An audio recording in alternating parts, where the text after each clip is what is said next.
Tumayo na po ang lahat.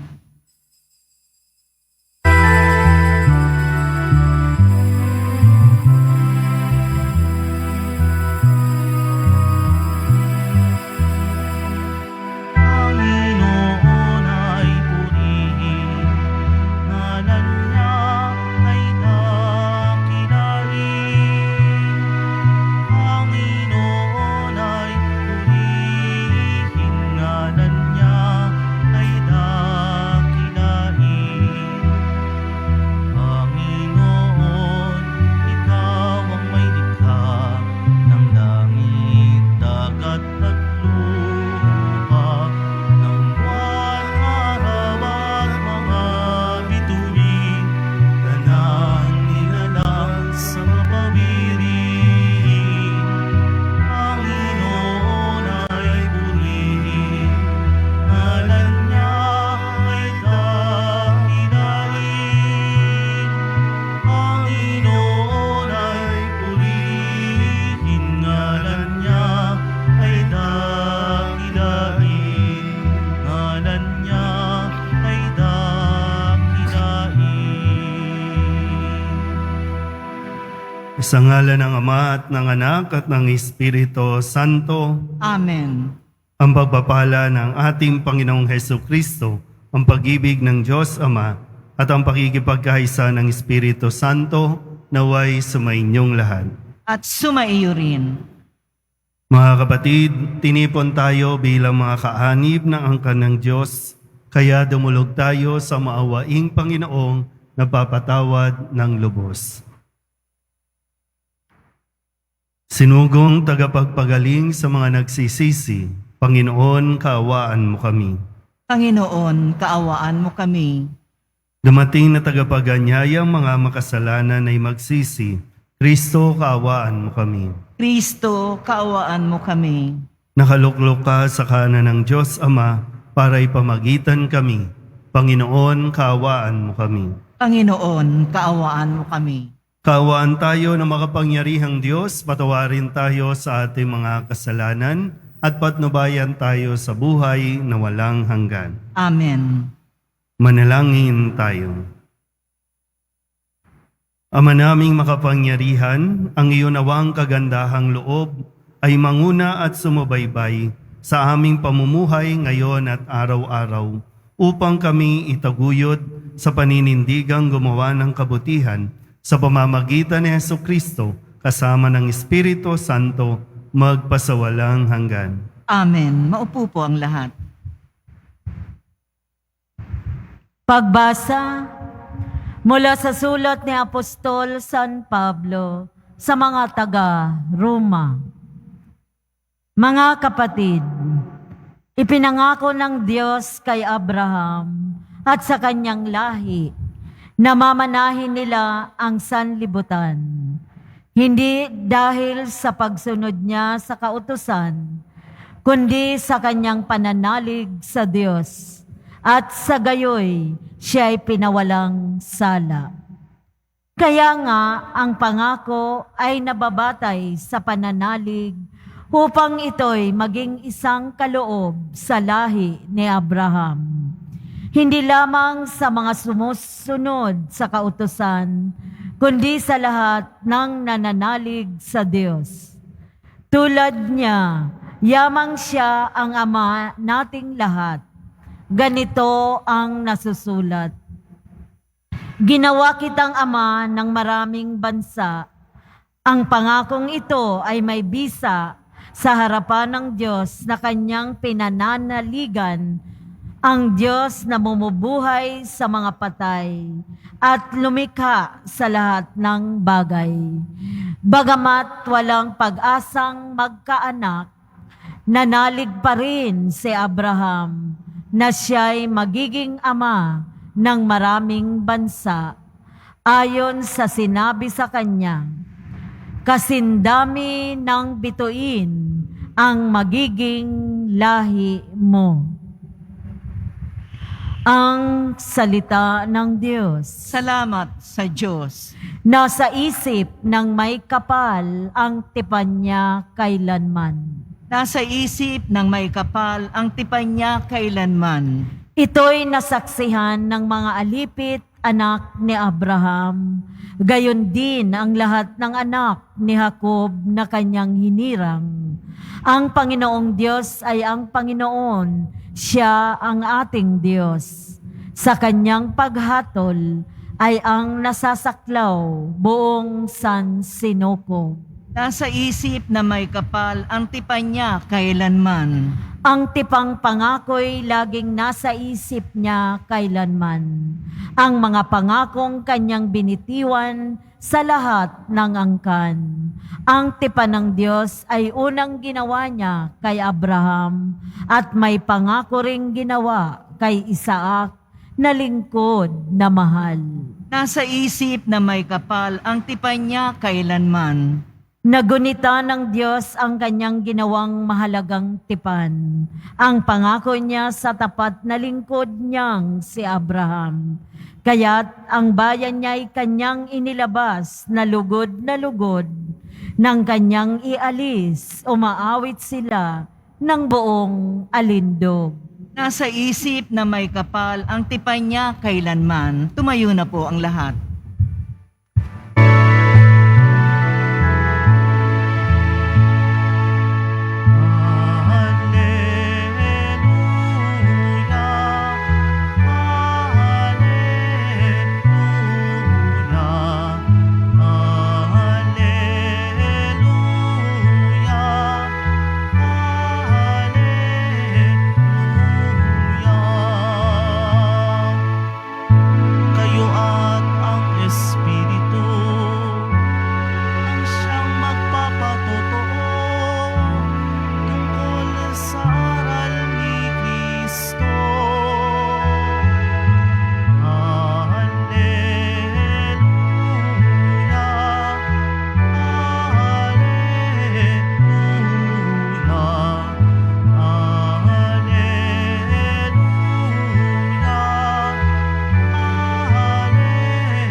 Sumainyo ang Panginoon. At sumaiyo rin. Ang mabuting balita ng Panginoon ayon kay San Lucas. Papuri sa iyo, Panginoon.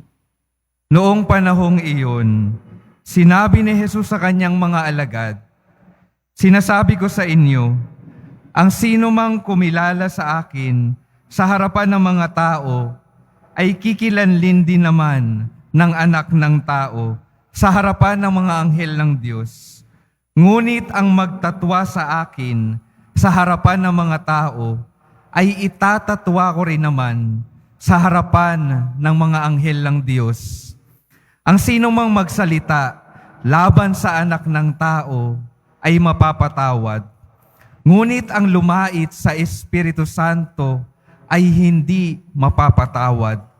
Kapag kayo'y dinala nila sa sinagoga o sa harapan ng mga tagapamahala at ng mga may kapangyarihan upang litisin, huwag ninyong isipin kung paano ninyo ipagtatanggol ang sarili o kung ano ang inyong sasabihin, sapagkat sa oras na iyon, ang Espiritu Santo ang magtuturo sa inyo kung ano ang dapat ninyong sabihin." Mga kapatid, ang mabuting balita ng Panginoon. Pinupuri ka namin, Panginoong Hesukristo. Maupo po ang lahat. Isang mapagpalang tanghali po sa inyong lahat. Ngayon po ay Sabado ng ika-28 linggo sa karaniwang panahon at mamayang gabi tatawid na tayo patungo sa ika-29 na linggo sa tinatawag nating mga karaniwang panahon. At sa buong linggong ito, tayo po ay pinaalalahanan muli. May paalala at the same time ay kumbaga babala din, no? Na ibinigay ni Jesus sa pamamagitan ng mga salita, lalo tigit sa mga ipinahayag na mabuting balita sa buong linggong ito. Kung sakasakali po na ngayon lang kayo nakapagsimba, Nawa ay wag niyo pong kalimutan itong mga ipinapaalala sa atin ni Kristo. Sa mga araw-araw naman na nakakapagsimba, lalo tigit sa oras na ito ng alas 12:15, nawa po ay para bang magkaroon ng yung tingba, oo nga, no? Nasabi sa atin yun ni Jesus. No? Kaya balikan po natin ulit ang mga naging mensahe sa atin, no? Lalo tigit sa mga nagsisimba, lalo tigit para sa ating mga tagasunod ng Poong Jesus Nazareno. Nung Lunes, sa kabila ng napakaraming tao na sumusunod kay Jesus, mayroon ding mga sumusunod ng mga iskriba at mga pariseyo. Ito po yung mga dalubhasa sa kautusan, dalubhasa sa kasulatan na dapat ay itinuturo sa mga tao para mas maging madali sa kanila ang pagsunod sa Diyos at mas mapalapit sila sa Diyos. Pero ang sabi ni Jesus sa mga iskriba at mga pariseyo nung Lunes, napakasama ng lahing ito. Napakasama ng lahing ito.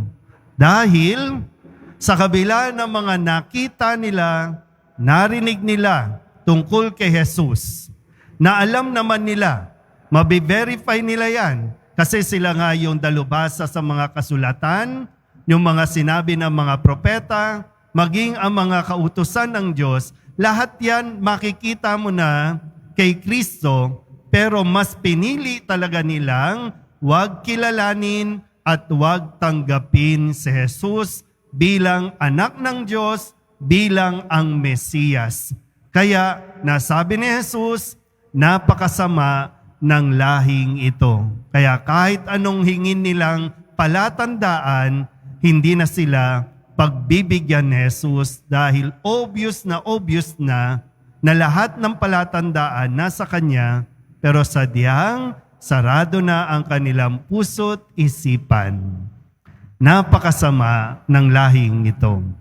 Nung Martes, ang sabi naman sa atin kung paanong hinarap niya ang mga pariseyo. Kasi nung Martes, ang kwento, inanyayahan siya ng pariseyo sa kanilang tahanan.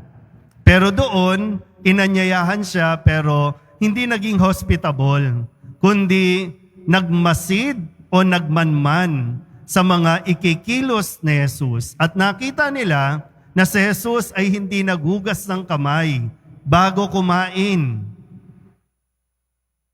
Kaya pinaalalahanan ulit ni Jesus itong mga iskriba at mga pariseyong ito. Nang sabi niya, inuhugasan ninyo ang labas ng tasa at pinggan, ngunit ang loob ninyo'y punong-puno ng kasakiman at kasamaan. So yung paalala din sa atin, huwag tayong maiwan sa panlabas lang. Huwag tayong maiwan sa mga ritual na panglabas, kundi ang mas pagsumikapan natin ay yung magkaroon tayo ng magandang kalooban na nanggagaling na rin mismo sa mga natututunan natin mula sa kasulatan. Mas mahalaga na malinis ang ating kalooban kesa sa panlabas. Malinaw po ba? Nung Miyerkules naman, sa pagdiriwang natin ng kapistahan ni San Lucas, yung manunulat ng mabuting balita, ipinaalala sa atin na patuloy na nagtatawag, patuloy na nag-aanyaya ang Panginoon ng mga manggagawa. Medyo pumalpak na nga kasi yung mga pariseyo, mga iskriba. Kaya kailangan ng mas marami pang manggagawa. Kaya ang sabi ni Jesus, sagana ang aanihin, ngunit kakaunti ang mga manggagawa. So ilan ba sa atin ang pupwedeng tumulong, makibahagi sa misyon, magpalaganap ng mabuting balita? Yung challenge, pwede niyong gulatin yung mga kakilala ninyo. Mag-post kayo ng mga salita ng Diyos sa inyong mga social media. Mag-share kayo ng mga misa. Mag-share kayo ng mga quotes sa Bible. Gulatin ninyo, wag puro iskandal. Pag iskandal, napakabilis nating mag-share. Ikinakalat natin ang kasamaan, imbis na ang mga kabutihan. Kaya marami po ang aanihin, kakaunti ang manggagawa. Kaya patuloy na nag-aanyaya ng mga tutugon sa panawagang ito. Kahapon, Biyernes, ang paalala ulit ni Jesus, mag-ingat kayo sa libadura ng mga Pariseyo. Sabihin nyo nga po, Pariseyo. Yung ugali ng mga Pariseyo, yung mga mapagpaimbabaw, pakitang tao lang, puro panlabas lang. Wala tayong mapapala dyan. Hindi tayo maliligtas ng pagpapakitang tao natin ng pagkaminsan, maging ang pagsisimba, maging ang paglilingkod natin sa simbahan ay nagiging pakitang tao na lang. Hindi yan ikinatutuwa ng poong Jesus Nazareno. Pero binalaanan na tayo, pinaalalahanan na tayo para hindi tayo mahulog at maging katulad ng mga ugali ng Pariseyo. Mabait tayo pag nasa loob, mabait tayo kapag nagsisimba, pero pagkatapos, paglabas ng simbahan, anong ugali mayroon tayo? At ngayon, mapaalala sa atin ni Jesus ngayong Sabado, ang sino mang magsalita laban sa anak ng tao ay mapapatawad. Ngunit ang lumait, tandaan natin mabuti ito ha, ang lumait sa Espiritu Santo ay hindi mapapatawad. Pag sinabi pong ang anak ng tao, walang iba kundi ang poong Jesus Nazareno. Na kahit ano pang gawin mo sa Kanya, kung hihingi ka ng tawad, papatawarin tayo ng poong Nazareno. Pero yung kasalanan, laban sa Espiritu Santo, ang laitin mo, ang maliitin mo, ang Espiritu Santo, hindi yan mapapatawad. Kaya maghinay-hinay tayo sa atin po mga sinasabi laban sa Diyos. Nawa sa atin pong patuloy na pagdidibosyon sa poong Jesus Nazareno, sa patuloy nating pagdalo sa bawat misa, pinakamahalaga, pakinggan natin ang mga salita na ibinibigay sa atin. Dahil itong salitang ito ang magliligtas at magdadala sa atin sa buhay na walang hanggan. Amen?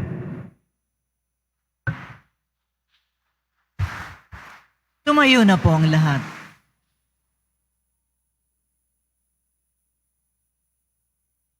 Minamahal kong mga kapatid, ang Panginoon ang ating seguridad. Ipahayag natin ang ating tiwala sa Kanya at manalangin tayo para sa lahat ng tao na kasama natin sa paglalakbay sa buhay na ito. Ang ating pong itutugon, Diyos ng mga anghel, Ikaw ang aming tanggulan. Diyos ng mga anghel, Ikaw ang aming tanggulan. Ang simbahan naway patuloy na ipahayag ang salita ng Diyos sa harap ng maraming pagbatikos at paglaban. Manalangin tayo. Diyos ng mga anghel, Ikaw ang aming tanggulan. Atin nawang matutuhang magtiwala sa banal na pagpapala ng Diyos, gaano man kabigat ang ating mga pansaning suliranin. Manalangin tayo. Diyos ng mga anghel, Ikaw ang aming tanggulan. Ang mga walang hanap buhay, naway makakita ng trabaho at kumita ng kanilang ikabubuhay ng marangal. Manalangin tayo. Diyos ng mga anghel, Ikaw ang aming tanggulan. Ang mga nabibigatan sa pagkakasakit, naway makatagpo ng kasiyahan sa pag-ibig at tiwala ng mga nag-aaruga sa kanila. Manalangin tayo. Diyos ng mga anghel, ikaw ang aming tanggulan. Ang mga yumao, naway magtamo ng mahabaging hatol at walang hanggang kapayapaan. Manalangin tayo. Diyos ng mga anghel, ikaw ang aming tanggulan. Idulog din natin sa Panginoon ang ating mga personal na kahilingan at mga panalangin para sa ating mga pamilya, kasama ang lahat ng mga kahilingan ng mga nanonood sa online, lahat ng mga misang pasasalamat, espesyal na intensyon, mga agarang paggaling ng mga may sakit, at ang lahat ng mga kaluluwa na inihiling na ipagdasal sa misang ito.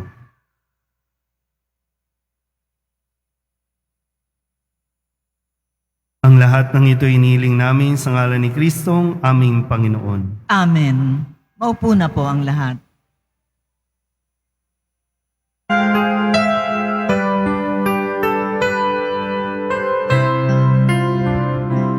Itong alak at tinapay ay handog sa'yo, Ama. Ito'y bunga ng aming gawang iyong pinagpala. Sumasamo ang iyong hayang, tanggapit iyong basbasan ang sa amin maging tunay na katawan, dugo ng iyong anak. Tumayo na po ang lahat. Manalangin kayo mga kapatid upang paghahain natin ay kalugdan ng Diyos Amang makapangyarihan. Tanggapin nawa ng Panginoon itong paghahain sa iyong mga kamay sa kapurihan niya at karangalan sa ating kapakinabangan at sa buong sambayanan niyang banal. Ama naming lumikha, tanggapin mo ang aming mga panalangin na sumasaliw sa aming paghahain upang sa ginaganap naming pagdiriwang kami makatawid sa kaluwalhatian sa pamamagitan ni Jesucristo kasama ng Espiritu Santo magpasawalang hanggan. Amen. Sumainyo ang Panginoon. At sumaiyo rin. Itaas sa Diyos ang inyong puso at diwa. Tinaas na namin sa Panginoon. Pasalamatan natin ang Panginoong ating Diyos. Marapat na siya ay pasalamatan. Ama naming makapangyarihan, tunay ngang marapat na ikaw ay aming pasalamatan. Pinagbibigyan mong ito'y aming maihayag kahit na ito'y walang anumang maidaragdag sa kadakilaang sa iyo ay likas. Sa pagpupuri nami ang nakikinabang ay kami ring iyong pinakikiharapan sa pamamagitan ng iyong anak na minamahal. Kaya kaysa ng mga anghel ang sisiawit ng papuri sa iyo na walang humpay sa kalangitan, kami nagbubunyi sa iyong kadakilaan. Santo, Santo, Santo, Panginoong Diyos ng mga hukbo, napupuno ang langit at lupa ng kadakilaan mo. Usana sa kaitaasan, pinagpala ang naparirito sa ngalan ng Panginoon. Usana sa kaitaasan, dumuhod po ang lahat. Ama naming banal, ikaw ang bukal ng tanang kabanalan. Kaya't sa pamamagitan ng iyong Espiritu, gawin mong banal ang mga kaloob na ito upang para sa aming maging katawan at dugo ng aming Panginoong Hesukristo. Bago niya pinagtiis ang kusang loob na maging handog, inawakan niya ang tinapay, pinasalamatan kaniya, inaghati-hati niya iyon, iniabot sa kanyang mga alagad at sinabi, tanggapin ninyong lahat ito at kanin, ito ang aking katawan na ihahandog para sa inyo.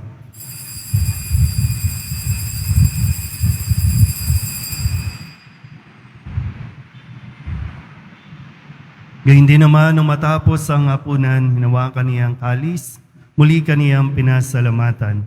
Iniabot niya ang kalis sa kanyang mga alagad at sinabi, tanggapin ninyong lahat ito at inumin. Ito ang kalis ng aking dugo, ng bago at walang hanggang tipan.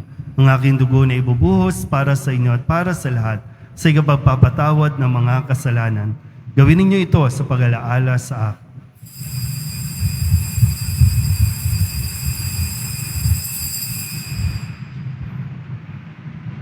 Tumayo na po ang lahat. Ipagbunyi natin ang misteryo ng pananampalataya. Si Kristo'y namatay, si Kristo'y nabuhay, si Kristo'y babalik sa wakas ng panahon. Ama, ginagawa namin ngayon ang pag-alaala sa pagkamatay at muling pagkabuhay ng iyong anak, kaya tiniaalay namin sa iyo ang tinapay na nagbibigay buhay at ang kalis na nagkakaloob ng kaligtasan. Kami nagpapasalamat dahil kami iyong minarapat na tumayo sa harap mo para maglingkod sa iyo. Isinasamo namin kami magsasalo-salo sa katawan at dugo ni Kristo ay mabuklod sa pagkakaisa sa pamamagitan ng Espiritu Santo. Ama, lingapin mo ang iyong simbahang laganap sa buong daigdig. Puspusin mo kami sa pag-ibig kay San Francisco na aming Papa at ni Jose na aming Obispo at ng Tanang Kaparian. Alalahanin mo rin ang mga kapatid naming nahimlay na may pag-asang sila'y muling mabubuhay, gayon din ang lahat ng mga pumanaw. Kawaan mo sila at patuloyin sa iyong kaliwanagan. Kawaan mo at pagindapating kaming lahat na makasalo sa iyong buhay na walang wakas. Kaysa ng mahal na Birhen Maria na ina ng Diyos, ng kabiyak ng puso niyang si San Jose. Kaysa ng mga apostol at ng lahat ng mga banal na namuhay dito sa daigdig ng kalugod-lugod sa iyo, may pagdiwang nawa namin ang papupuri sa ikararangal mo sa pamamagitan ng iyong anak na aming Panginoong Hesus Kristo. Sa pamamagitan ni Kristo, kasama niya at sa Kanya, ang lahat ng parangal at papuri ay sa iyo, Diyos amang makapangyarihan, kasama ng Espiritu Santo, magpasawalang hanggan.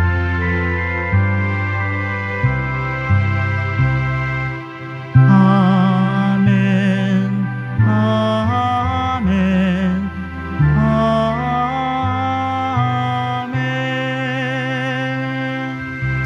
Sa tagubili ng mga nakagagaling na utos at sa turo ni Jesus sa Panginoon natin at Diyos, ipahayag natin ang lakas loob. Ama namin, Sumasalangit ka, sambahin ang ngalan mo, mapasa amin ang kaharian mo, sundin ang loob mo dito sa lupa para nang sa langit.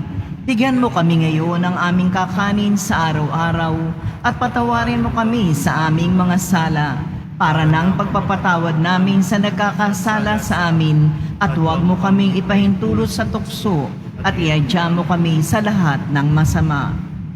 hinihiling namin kaming iadya sa lahat ng masama, pagkalooban ng kapayapaan araw-araw, iligtas sa kasalanan at ilayo sa lahat ng kapahamakan, samantalang aming pinananabikan ang dakilang araw ng pagpapahayag ng tagapagligtas naming sa Hesus Kristo. Sapagkat iyo ang kaharian at ang kapangyarihan at ang kapurihan magpakailanman. Amen. Panginoong Hesus Kristo, sinabi mo sa iyong mga apostol, kapayapaan ang iniiwan ko sa inyo, ang aking kapayapaan ang binibigay ko sa inyo. Tunghayan mo ang aming pananampalataya at huwag ang aming mga pagkakasala. Pagkalooban mo kami ng kapayapaan at pagkakaisa ayon sa iyong kalooban, kasama ng Espiritu Santo, magpasawalang hanggan. Amen. Ang kapayapaan ng Panginoon ay laging sumainyo. At sumaiyo rin. Magbigayan kayo ng kapayapaan sa isa't isa.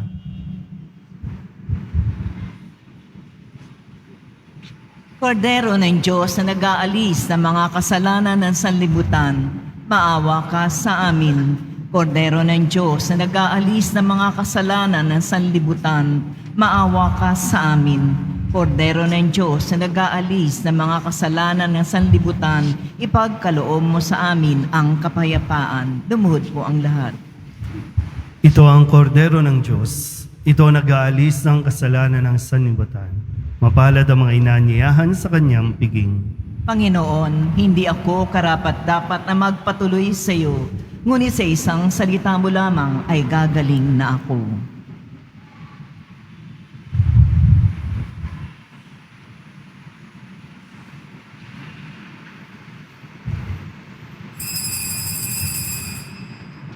Para sa lahat ng tatanggap ng banal na komunyon, sasagot po tayo ng amen pagkasabi ng pari o ng lay minister ng katawan ni Kristo at isubo agad sa bibig bago umalis sa harapan ng pari o lay minister. Sumunod po tayo. Maraming salamat po.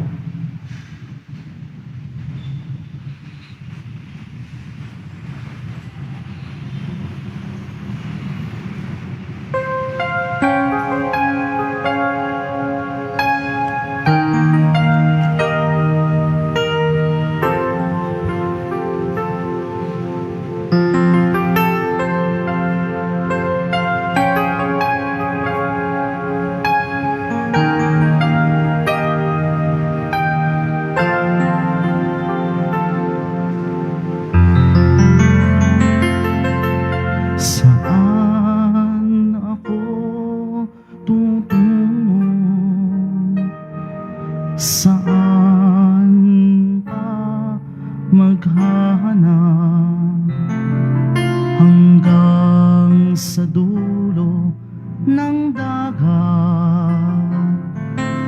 Walang makikitang tulad mo. Libutin man ang mundong ito, sikaping makamtan ang pangarap ko. Ngunit ngayon at kailan pa man, walang makikitang tulad mo. Ikaw ang buhay, tanging ligaya, mundi kong alay, papurit pagsamba sa iyo, Jesus, Panginoon, tagapagligtas, pag-ibig ng Ama.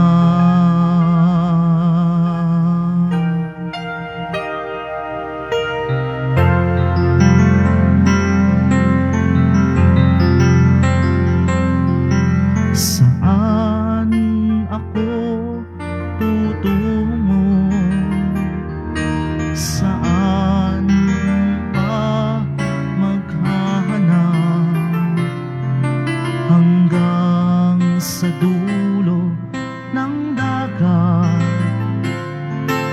walang makikitang tulad mo.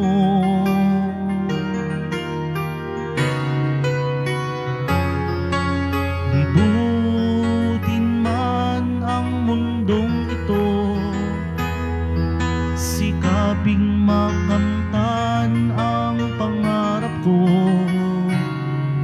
Ngunit ngayon at kailan pa man, walang makikitang tulad mo.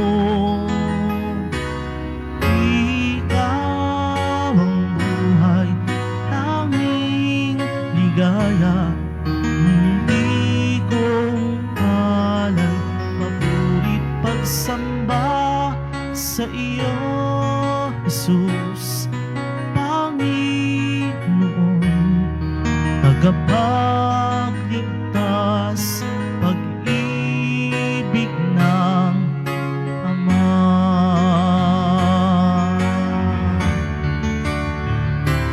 Ikaw ang buhay, tanging ligaya, munti kong alay, papurit pagsamba sa iyo, Jesus, Panginoon,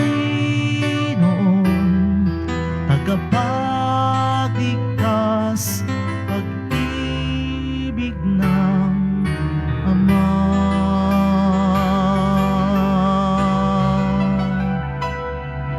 Tagapagligtas, pag-ibig ng Ama.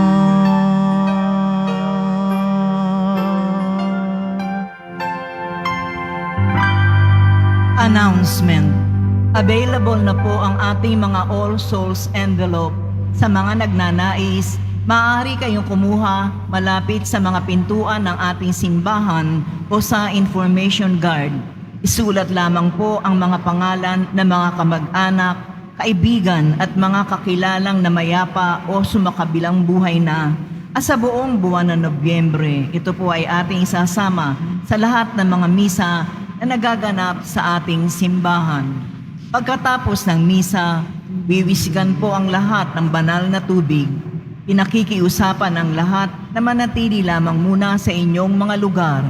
Tanging sa Quezon Boulevard o sa Plaza San Juan lamang ang labasan ng lahat. Sumunod po tayo. Maraming salamat po sa inyong pagdalaw at pagsisimba sa Basilica Minor at Pambansang Dambana ni Jesus Nazareno. Tumayo na po ang lahat. Manalangin tayo.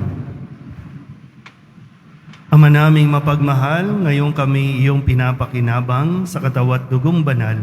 Inilulog namin sa dakila mong kabutihan sa tanan na kami gawin mong kasalo sa iyong buhay sa pamamagitan ni Hesu Kristo, kasama ng Espiritu Santo, magpasawalang hanggan. Amen. Sumainyo ang Panginoon. At sumaiyo rin. Manalangin tayo para sa pagbabasbas. Mahal na pong Jesus Nazareno, inihayag mo sa pamamagitan ng krus ang walang maliw na pag-ibig ng Diyos sa sangkatauhan. Pakinggan mo ang kahilingan ng iyong angkan na nagsusumamo sa iyo. Makamtanawa nila ang iyong katugunan at tanggapin ang kasagutan na may utang na loob na tinatanaw. Basbasan din po ninyo ang mga daladala nilang mga imahin at dasalan at lahat ng mga may karamdaman. Sa pamamagitan ng bendisyon na ito, naway maalala nila ang mga pangako nila noon sa binyag na ikaw ang kanilang iibigin at paglilingkuran bilang Panginoon magpasawalang hanggan. Amen. At pagpalain kayo ng makapangyarihang Diyos, Ama at Anak, at Espiritu Santo. Amen. Humayo kayong mapayapa, taglay ang pag-ibig ng poong Jesus Nazareno. Salamat sa Diyos.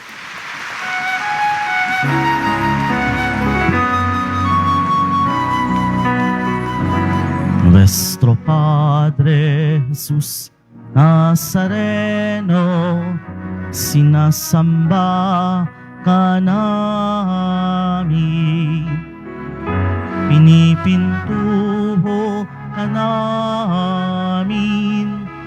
Aral mo ang aming buhay at kaligtasan. Nuestro Padre Jesus Nazareno, iligtas mo kami sa kasalanan. Ang krus mong kinamatayan ay sagisag ng aming kaligtasan. Nuestro Padre Jesus Nazareno, dinarangal ka namin. Nuestro Padre Jesus Nazareno, nilulwalhati ka namin. Nuestro Padre Jesus Nazareno, dinarangal ka namin. Nuestro Padre Jesus Nazareno, nilulwalhati ka namin.